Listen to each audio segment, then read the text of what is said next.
Hola, bienvenidos a este espacio de las 100 empresas más grandes del país y las 900 siguientes de la revista Semana. Nos acompaña para esta conversación el doctor Juan Ricardo Ortega, presidente del Grupo Energía Bogotá. Doctor Juan Ricardo, bienvenido. Muchas gracias por la invitación, un gusto estar aquí en Semana contigo. ¿Cómo les fue el año pasado? ¿Cuáles fueron los resultados del grupo el año pasado? Pues el año pasado nos iba a ir espectacular. El año pasado íbamos a llegar a los 3 billones de utilidades. Desafortunadamente, toda la desgracia de Wimpeche, pues ahí en él tuvo un muy mal año. Entonces ahí se nos fue un dinero y llegamos a 2 billones, casi 700. Un buen resultado. El grupo mantiene el dividendo y mantiene lo que es una gestión muy sana, pero iba a ser un año glorioso. Desafortunadamente el país perdió uno de los proyectos más importantes de generación eólica en La Guajira y pues el impacto fue inmenso. Eso es más de 1 billón y pico que se perdieron allá. En inversión. Sí, señor. ¿El grupo en qué negocios está? Como para tratar de hacer como una dimensión para la gente. El grupo es una empresa compleja. Es casi una holding de inversiones en el sector energético, con un compromiso muy importante en el tema de transmisión. Somos socios de ISA en lo que es un 70% de la transmisión en Perú. Ahí tenemos cerca de 20.000 kilómetros de líneas. Somos el quinto inversionista en transmisión en Brasil, con Redella de España, y ahí tenemos unos activos nuestros. Y en Colombia, pues somos el segundo después de ISA, ya con un poco más del 20%, y haciendo unas de las líneas estratégicas para lo que es el futuro de la transición energética. Un gran énfasis en la transición energética. Hay un mandato en el tema de sostenibilidad de la Junta. Ellos quieren ver el grupo como la empresa que lidera la posibilidad de la descarbonización de la electricidad por las ventajas que nos puede dar para atraer inversión. Entonces hemos hecho muchas inversiones en la costa, hemos comprado buena parte de las líneas en La Guajira y nos enfocamos en la costa Caribe. La costa Caribe colombiana debería ser el gran foco del desarrollo futuro colombiano. Y en Guatemala tenemos la principal línea de transmisión que cierra todo el circuito en Guatemala en una empresa que se llama Conecta, esos son otros 800 kilómetros. Entonces el gran foco es transmisión, pero cuando uno mira la realidad de América Latina y el impacto de la pobreza energética, uno tiene claro que el gas es esencial. Si uno quiere que la gente tenga un energético competitivo a un precio razonable y que inclusive disminuye huellas de carbono, porque hay todavía mucho consumo de madera y de carbón, el gas es muy importante y somos los dueños de la distribución de gas en Lima, con un impacto social increíble. La gente lo agradece inmensamente. En el sur del Perú, en Ica, y en Colombia somos socios de Avanti, socios de Promigas, y tenemos todo el transporte de gas al interior del país. Y finalmente nuestro piloto de innovación y como de mirar a futuro cómo queremos volvernos cuando seamos grandes, una utility completa que tiene tanto distribución como generación en el sur del Perú, para cuando tengamos todo el personal y la fuerza, en algún momento crecer en distribución y generación. De energía. Sí, de energía. Todo es energético. Todo es energético. Y ese es donde vemos que viene la gran transformación del mundo, donde vienen las grandes inversiones, mucha la innovación. Tienes un cambio de la matriz energética donde el nivel de inversión en líneas de transmisión es 150 millones de kilómetros. Son líneas de aquí al sol, para lo que el mundo necesita de poder transformar una matriz mundial de 80% hidrocarburos a un porcentaje, esperan en Alemania, por ejemplo, 50-60% de electricidad. Entonces el cambio que tiene la humanidad en lo que viene con baterías, lo que viene electricidad, gas en la transición y los nuevos energéticos que no sabemos, ¿no? Hidrógeno, algún papel en la parte industrial, pero con seguridad van a surgir nuevas discusiones de cómo vamos a ser capaces de mantener este mundo prosperando. Y la energía es la esencia de la revolución industrial y del desarrollo moderno que todos vivimos. Es inconcebible vivir sin energía, al punto que a raíz de la guerra de Ucrania ya hay discusiones muy serias que determinan que las utilities, los servicios de electricidad y gas deben ser considerados derechos humanos.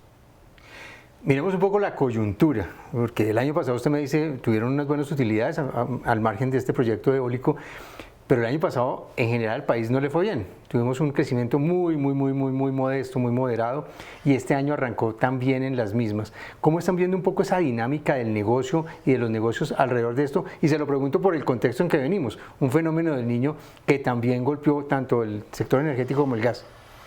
Mira, estos son negocios de inversiones muy grandes, por ende uno no se puede confundir por los montos de las utilidades, ¿no? Hay gente que dice, ustedes ganan demasiado, ¿no? Hay que acordarse que el grupo tiene invertidos más de 27 billones de pesos enterrados en Colombia. Entonces, los rendimientos no son altos, pero son muy estables. Este es un negocio de servirle a la comunidad con una cosa que es básica, que es muy razonable si comparas con cualquier país del mundo en sus costos y que permite remunerar esas inversiones como si fuera un título del tesoro.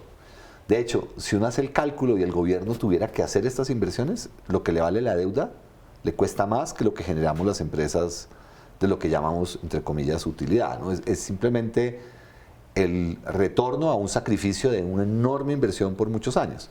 Entonces, como es tan seguro, porque esto es regulado totalmente, aquí es muy poco lo que uno puede hacer para ganar algo extraordinario del 15%, 16%, y mucho menos lo que ganan las empresas que son muy rentables, que ganan el 30%, eso está lejos de esta actividad. Esta es una actividad regulada, muy segura, y lo que uno no puede es cometer errores. ¿Qué pasó con el fenómeno del Niño? ¿Qué dejó en evidencia el fenómeno del Niño que nos pegó en el palo un apagón? El fenómeno del Niño mostró la trascendencia del gas y de las termoeléctricas. Al país lo sostuvo una apuesta que hizo Colombia muy inteligente, creo yo, en el tema regulatorio, y es que pagamos un poco del rendimiento de las empresas en confiabilidad, que es un pago inicial, de decir, usted móntese, instale en Colombia, le vamos a pagar algo fijo, no le cubre la inversión, pero cuando lo necesitemos usted tiene que estar ahí. Y estuvieron ahí. O sea, las termoeléctricas las sacaron del estadio, la gente trabajó 7x24, ninguna se dañó. Inclusive Termosipa, que es vieja, que es un cheche de casi 50 años, trabajó 7x24 garantizando que Bogotá no tuviera ninguna falla en el suministro de energía.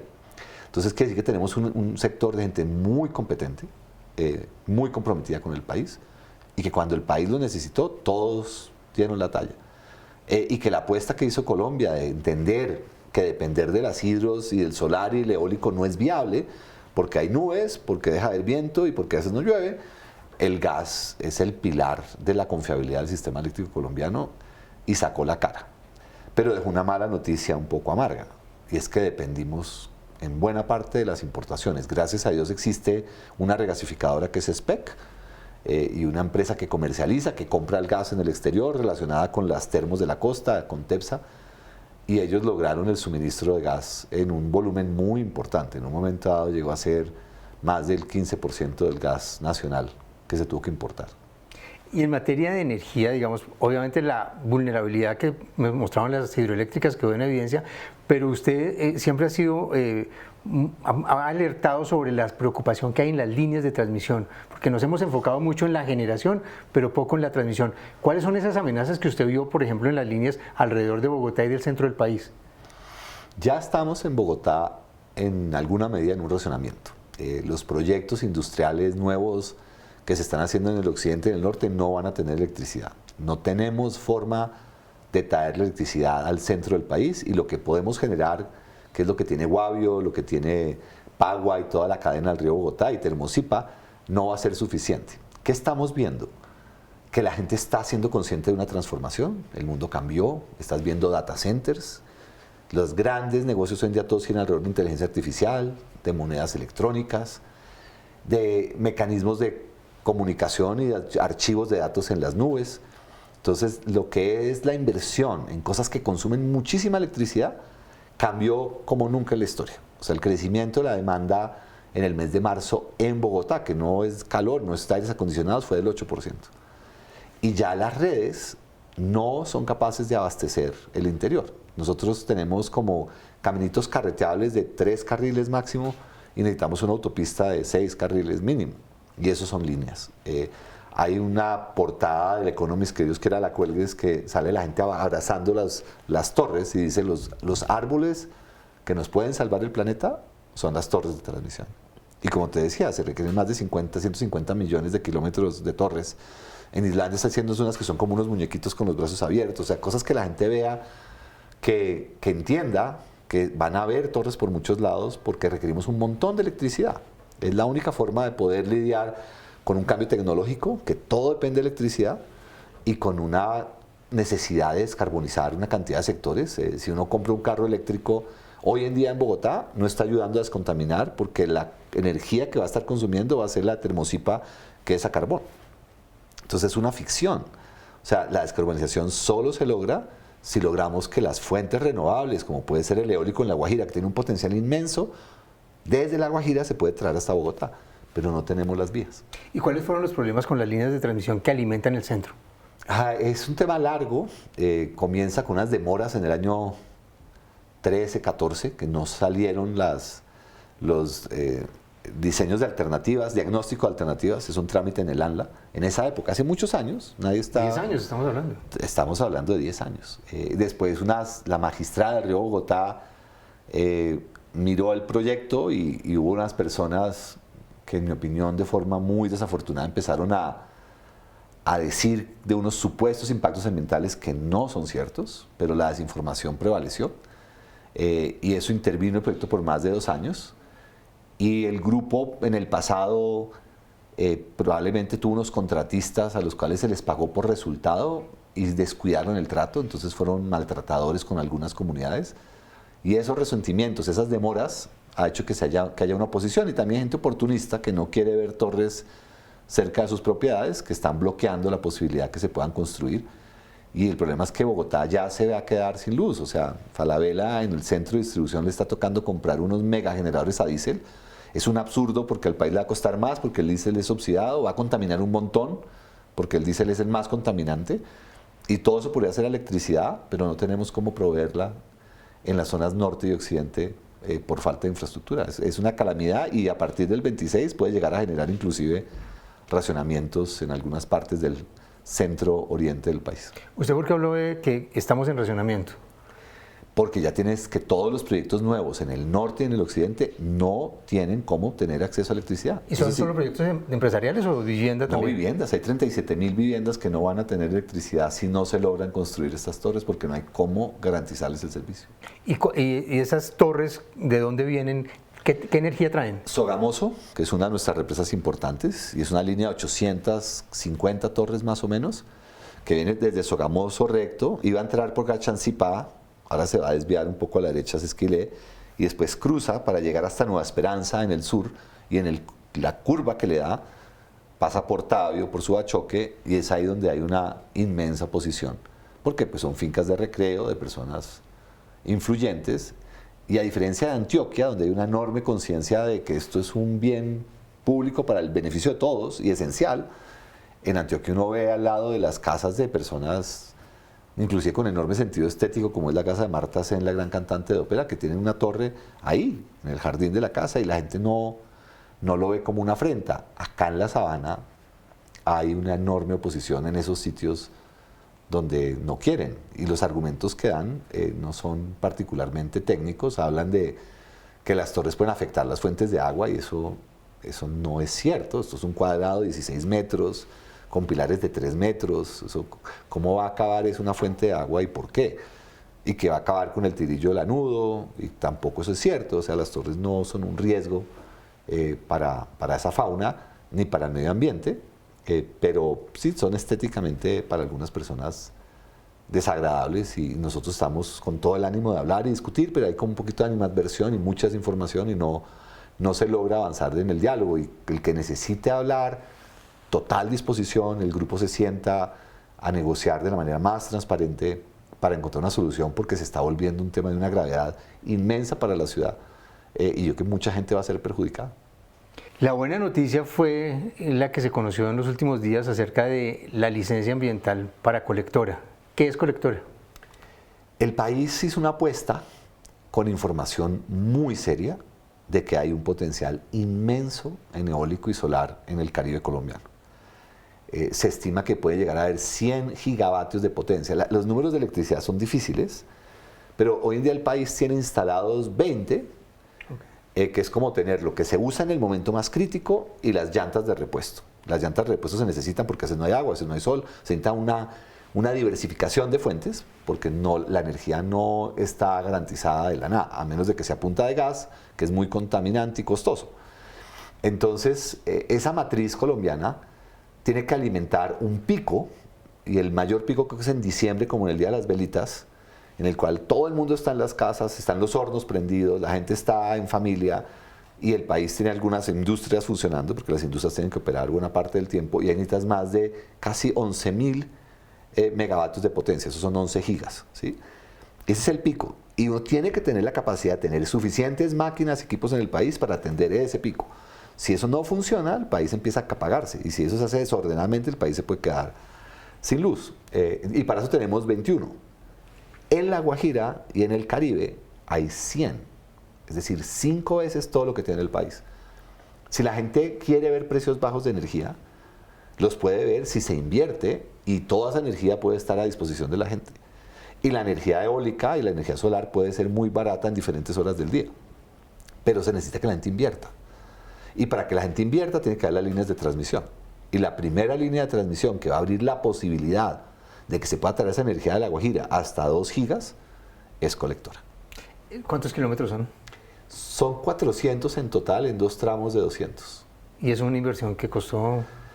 Esas son inversiones cercanas a los 270 millones de dólares. O sea, es mucho dinero, esos son proyectos costosos y se han vuelto más costosos aún por todas las necesidades de llegar a consensos con la comunidad y la parte de la regulación ambiental, los estudios de impacto ambiental colombianos para este tipo de infraestructuras están sobredimensionados. Esto ya lo han visto en Europa, ya lo han visto en Estados Unidos y terminan siendo muy onerosos. O sea, solamente en la preparación del proyecto se están gastando cerca de 40 millones de dólares.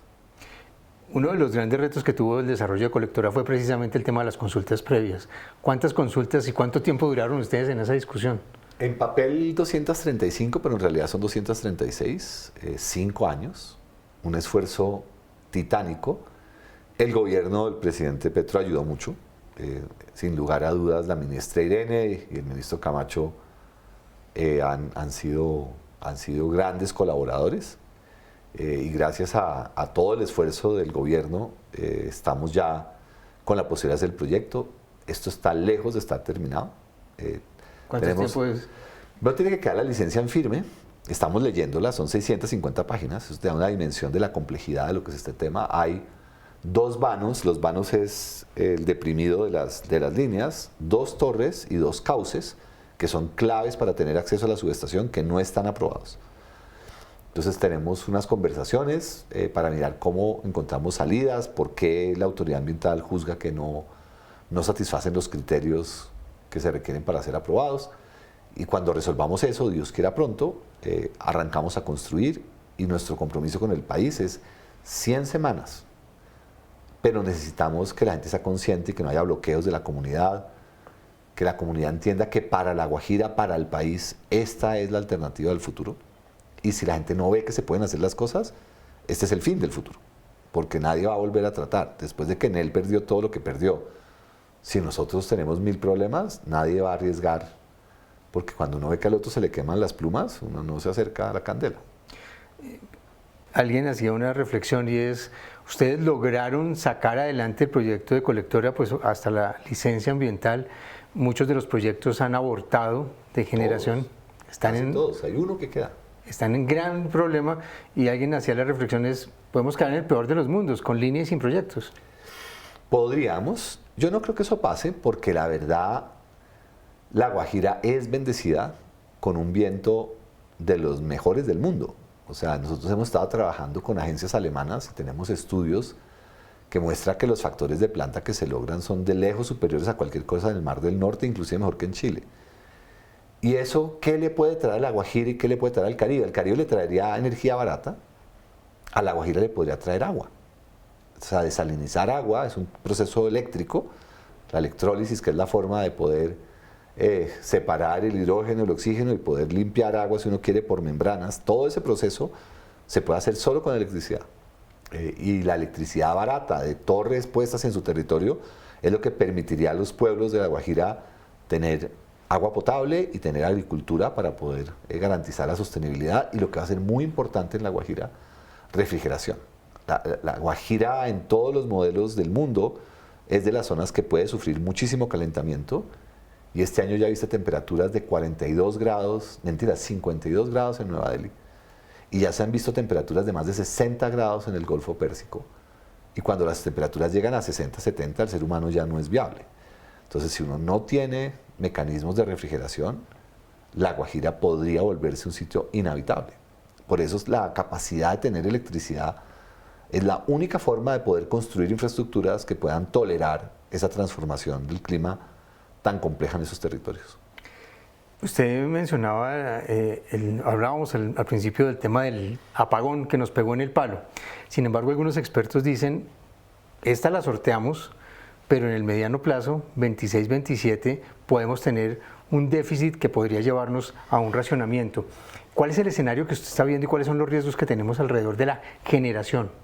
Estamos apretados, pero el potencial está ahí. Yo creo que lo fundamental es el diálogo.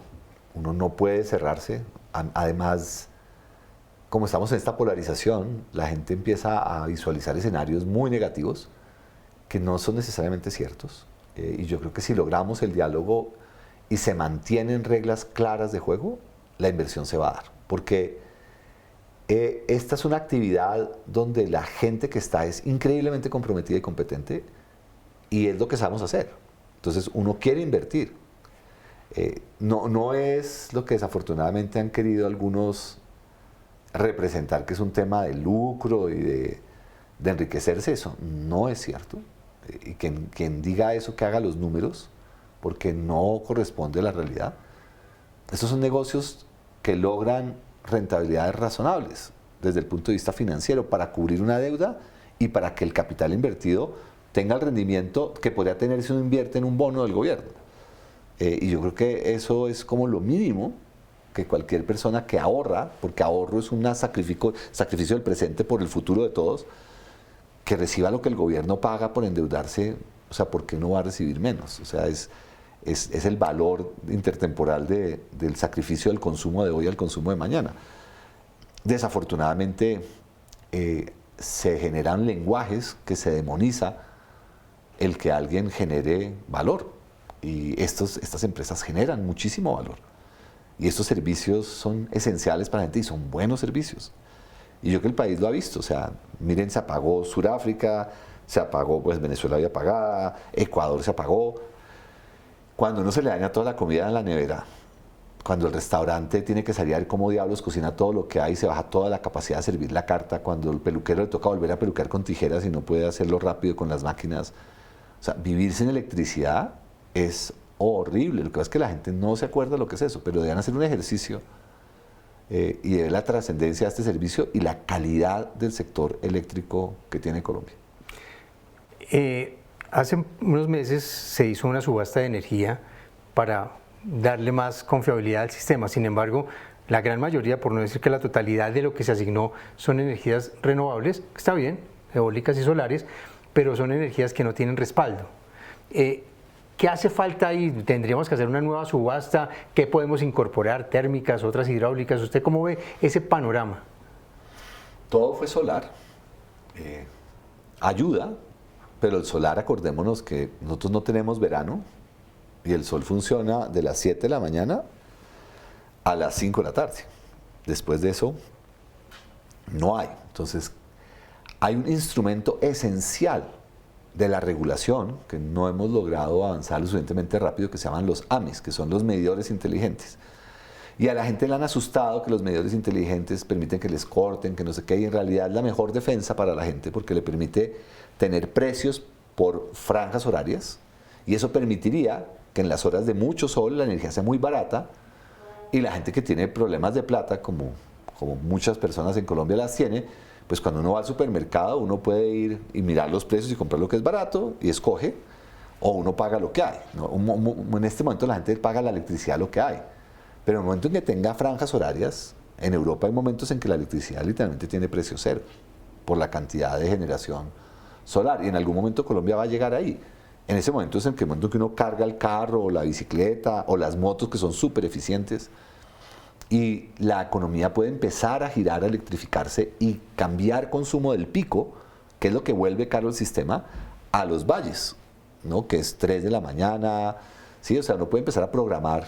Los vehículos en Estados Unidos y en Europa se cargan a esas horas, y fábricas pueden tomar decisiones de tomar actividades en ciertos momentos con electricidad más barata, y toda la parte de desalinización de agua se puede hacer en esas horas. O sea, hay una forma, pero se requiere tecnología. para poder separar las diferentes horas, poder guardar agua que se gaste durante el día para usarla en las horas picos, y falta claramente el respaldo que va a ser gas, y es la gran preocupación de todos en el sector. El país no está dando señales claras de cuál es la oferta de gas. La caída a 2.3 teras de reservas de gas es muy preocupante. Eso es que no tenemos ni siquiera 6 años de gas y que viene cayendo más rápido de lo esperado. Importar todo ese gas, no hay la infraestructura para poder recibirlo. O sea, SPEC puede traer hasta 500 millones de pies cúbicos y el país consume aproximadamente 850 al día, y cuando hay un niño mucho más. Entonces tenemos un reto muy grande en la parte de gas, y eso es lo que va a determinar la confiabilidad del sistema. Y el próximo niño, si no se hacen una cantidad de cosas de aquí a allá, puede ser muy problemático.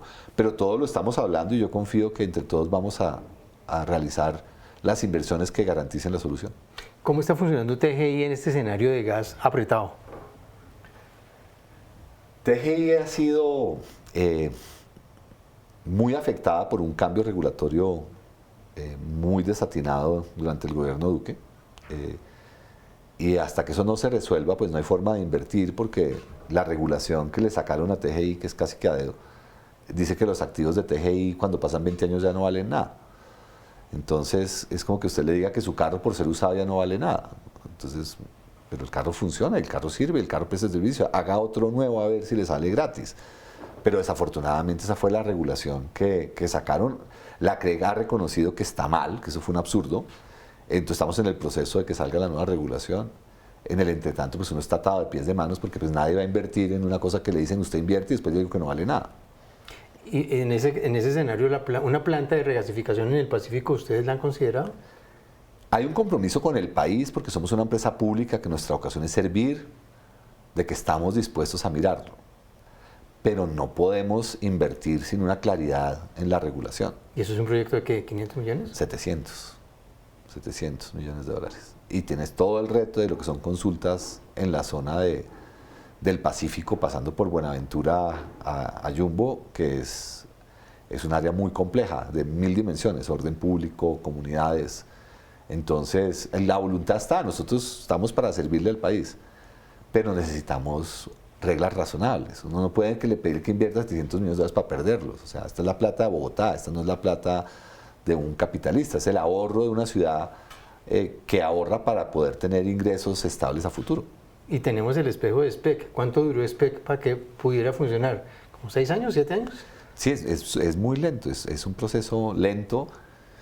Yo creo que somos capaces de sortearlo, pero tenemos que enfocarnos más en hacer las cosas que en cuestionarnos intenciones que además no son ciertas, porque las intenciones de todos los actores de la cadena de verdad es servir.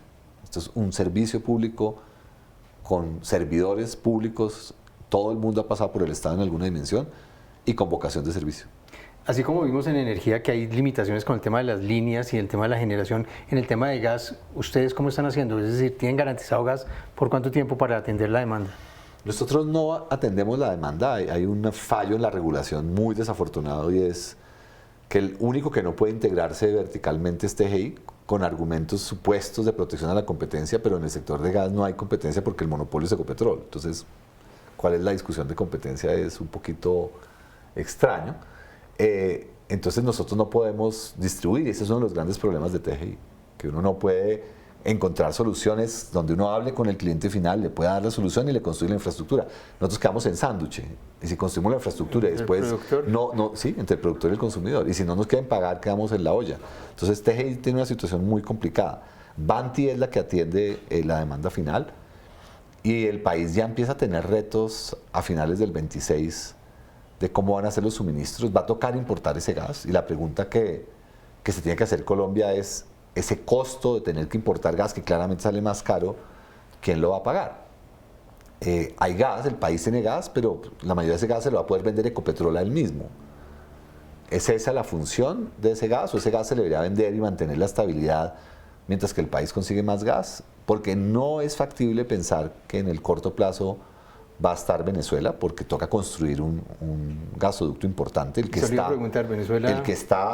funciona hasta el lago, pero la parte del lago no está operacional hasta donde tenemos información, y donde hay el gas que sirve, que son Cardón 4 y La Perla, que quedan en la península de Coro, tiene que haber un gasoducto dentro de Venezuela que lo saque, que son más o menos $100 millones de inversión, y eso no está construido.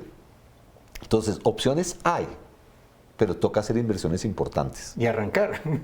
Y arrancar. Y nadie va a arrancar si no hay reglas claras, porque uno no puede botar la plata. Además, en mi caso, soy funcionario público y me toca responder con mi patrimonio. Y fuera de eso, una entidad que se supone es la que debe fijar las regulaciones y las reglas, que está en interinidad, la CREG. Sí, ya está la sentencia clara de la Corte y el reconocimiento de que, de hecho, pues la última sentencia de la Corte Constitucional de manera inequívoca dice que parte del derecho humano de la gente a tener energía se garantiza con un regulador independiente que debe estar operativo. Y ya vemos problemas en el país porque no está operativo. Discusiones básicas que maneja el regulador, como el costo de operación de los alumbrados, que en la costa son muy onerosos, 15% de la tarifa, o la tarifa de distribución que está para revisarse, o la tarifa de comercialización que lleva vencida varios años. El regulador tiene que plantear soluciones, pero para eso se necesita 6 miembros en la CREG dedicados tiempo completo, y ellos van a ser los que le tienen que hablar al país en el próximo niño, en el 28, 29, que garanticen que no se apague.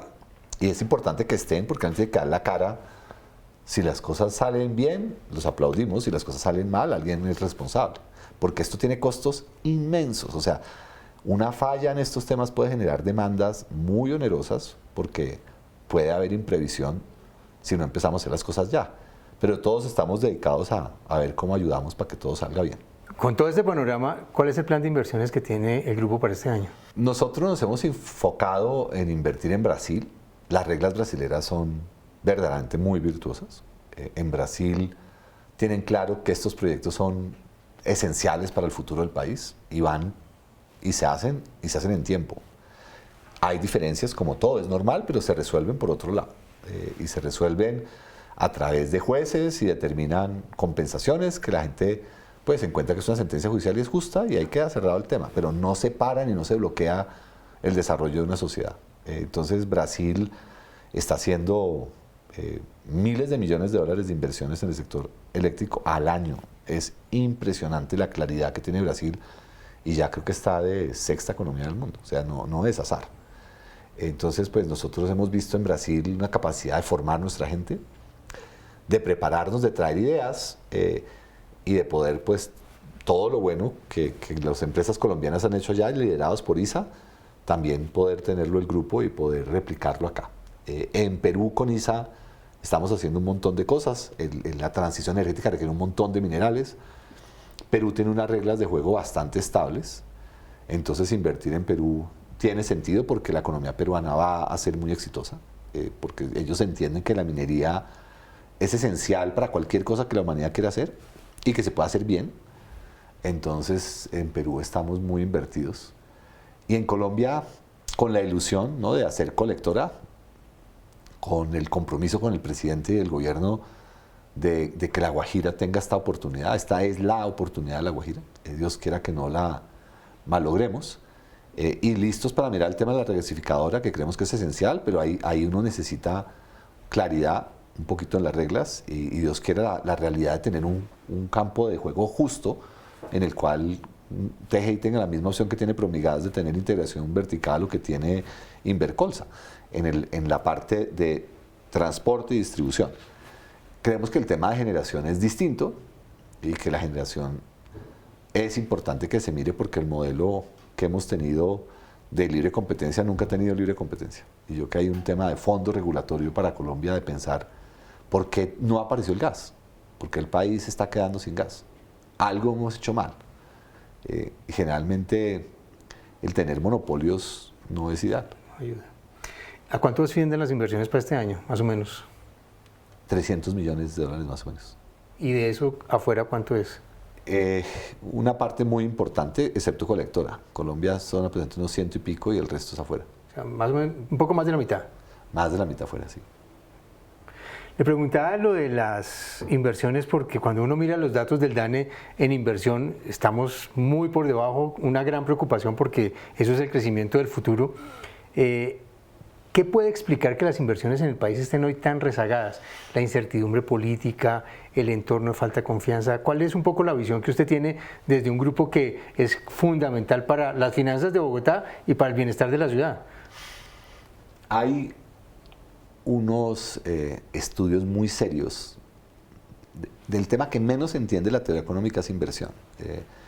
Keynes hablaba del espíritu animal, pero los estudios más serios que se han hecho recientes lo que muestran es la variable clave de invertir es cuándo, ¿sí? Y uno siempre puede decir, no hoy, espero. Y es muy natural ante la incertidumbre y el susto que la gente decida esperar. Es parte de la naturaleza humana y de la psicología humana que si la gente no se siente cómoda, siempre la variable 1 es espero.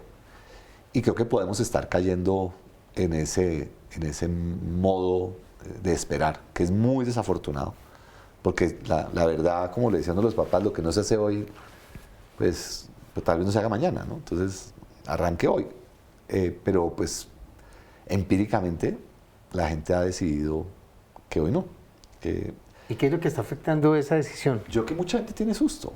Yo creo que hemos perdido la capacidad de dialogar de manera constructiva.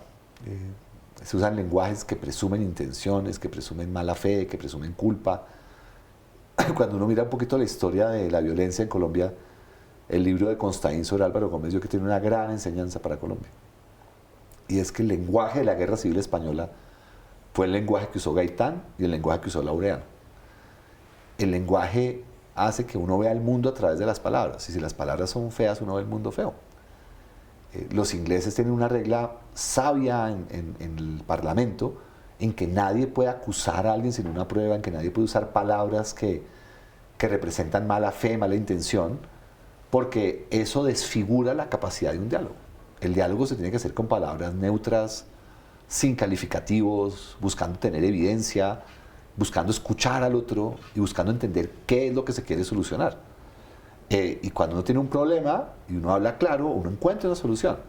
En Colombia no estamos dialogando, desafortunadamente. Estamos desacreditándonos unos a otros con inferencias de supuestas intenciones y yo nunca he visto uno cómo sabe cuál es la intención del otro.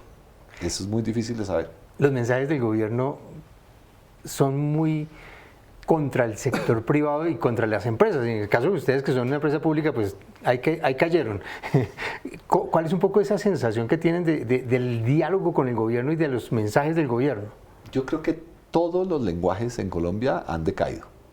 Yo creo que los lenguajes hacia el gobierno son muy negativos y lenguajes desde el gobierno también son muy negativos. Creo que hemos caído todos, como cayeron Gaitán y cayeron Laureano, en hablar de intenciones nefastas de cada una de las partes, y el hablar de eso termina generando actitudes donde la gente empieza a ver es enemigos y no socios. Es imposible desarrollar un país sin tener el gobierno como principal socio.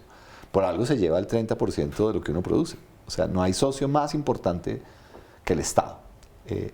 Y yo creo que lo único que tenemos que hacer todos es reconocer que a un socio, uno tiene que oírlo, tiene planteamientos legítimos y serios. Desafortunadamente no logramos hablar de ellos lo suficiente. Es cierto que Colombia tiene un costo de energía onerosísimo en ciertas partes del país. Yo no era consciente de eso, la verdad. Hemos pecado a veces por no pensar en poblaciones que están en condiciones muy desventajosas en el Bichá, en las zonas no interconectadas, llegan a pagar 3 veces lo que nosotros pagamos. Porque la gente que está en condiciones de mayores retos, más difíciles, en muchos casos más pobre, va a pagar 3 veces más. Hay fallas.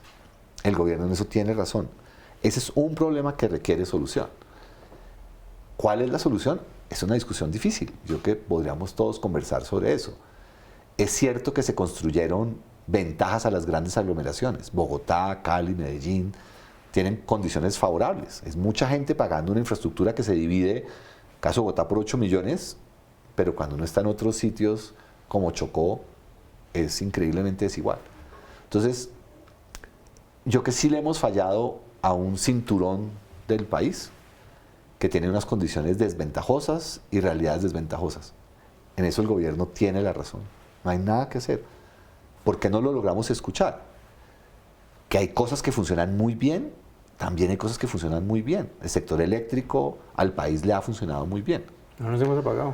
¿No? Y que es competitivo, y que los precios son razonables, y que los problemas de la costa no son un problema de la generación. Yo creo que los números se tienen que mirar con rigor y ser transparentes ante la ciudadanía y ver la evidencia. ¿Sí? Yo sí creo que los datos tienen que ser el centro de la discusión y no los calificativos. Tenemos que, de alguna manera, abolir los calificativos o nos vamos a volver a matar. Nosotros ya nos hemos matado muchas veces por las palabras que usamos. Y no es porque tengamos nada intrínsecamente malos unos otros. O sea, vivimos en la misma realidad, todos hacemos el mejor esfuerzo. Estoy convencido que todo el mundo quiere lo mejor, pero caemos en unas trampas de asustarnos los unos de los otros. Los anuncios alrededor de, no solo la estigmatización, pero sí los anuncios alrededor de las reformas o de una constituyente, cambio de reglas del juego, ¿eso qué genera en materia de inversión? Todo lo que asusta y que genera incertidumbre genera demoras. ¿Para qué hago algo hoy si lo puedo hacer en 2 años cuando sepa qué pasó? O sea, la opción más básica y es humana, no es intencional, es por qué voy yo a arriesgarme a que todo se me pierda si puedo esperar 2 años. ¿Sí? Es clarísimo, las tasas de interés están altas. Entonces el costo de operar hoy en día es el más bajo que ha habido en mucho tiempo. Antes esperar era muy oneroso porque no había rentabilidad y la inflación se comía la plata. Hoy en día uno logra un retorno real, razonable, sin hacer nada. Porque el gobierno está bastante endeudado, porque las cuentas no están saliendo del todo bien. Entonces uno solamente tiene que comprar deuda del gobierno y esperar. Es humano, no es intencional, no es mala fe, no es no querer apoyar. Es que uno tiene que rendir cuentas de lo que uno hace y si uno se mete en algo y todo sale mal porque cambiaron todas las reglas, pues uno se fregó. Si uno espera y logra algo razonable, pues no pasó nada mal. Hablando de reformas, ¿qué ha pasado con la reforma a los servicios públicos? Anunciaron que nos la van a presentar en julio, esperamos a ver. Dicen que va a ser una reforma corta de unos 20, 40 artículos, muy enfatizada en temas de agua, que es un sector de verdad donde hay unos retos también importantes y que uno debería reconocer que hay problemas importantes en el tema de agua, que es cierto, o sea, el gobierno dice cosas que son ciertas. Lamentablemente, en las causalidades no tenemos todos la capacidad de mirar evidencia y de reconocer qué cosas que tal vez no entendemos, que las cosas no están mal por mala fe, que no hay una maldad sistémica de los colombianos y que son temas difíciles de resolver. La mayoría de las veces que los problemas son difíciles. Y lo que es triste es que los problemas difíciles rara vez tienen soluciones fáciles. O sea, esto no va a salir así mágico de un día para otro.